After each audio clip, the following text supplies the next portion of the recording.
My name is Suzanne Dikker, and I'm a research scientist at Utrecht University and at David Poppel's lab at New York University. And in my work and my research, I try to fuse science, art, and education through what we call a crowdsourcing neuroscience approach.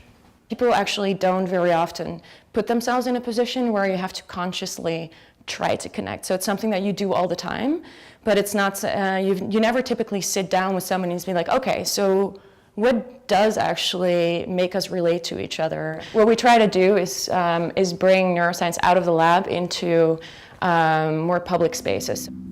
We try to create artistic experience for them. We try to make something that we think is beautiful and we hope other people do too.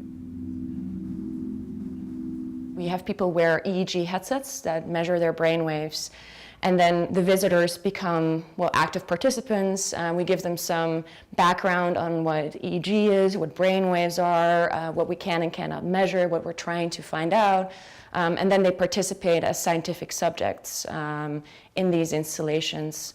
And we record the data and then analyze them later to see if we can find patterns. And here is the raw EEG signal from the 14 different electrodes. We have about 100 billion neurons in our brains that communicate to each other and the rest of our body via these tiny electrical signals, we call them firing.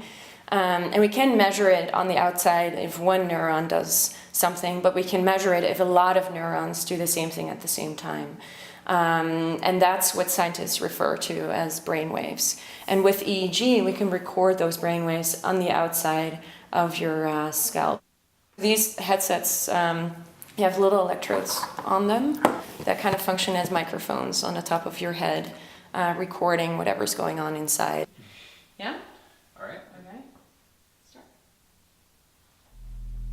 And so what we do then in these installations is we take brainwaves at different frequency ranges, different radio stations, so to speak, from one person and from another person, and see where they're correlated, where they go up and down at the same time. And that's what is translated. The extent to which they are correlated is translated into the visual output or the audio or moving object.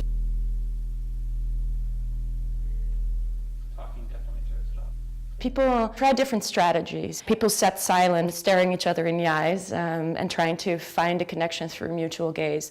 But in other installations, we've given people more freedom, and we also then later give them a debriefing forum when they discuss together what kind of strategies they used and whether they thought it worked or not. The main overarching research question is that there might be a relationship between having a sense of connectedness and brainwave synchronization.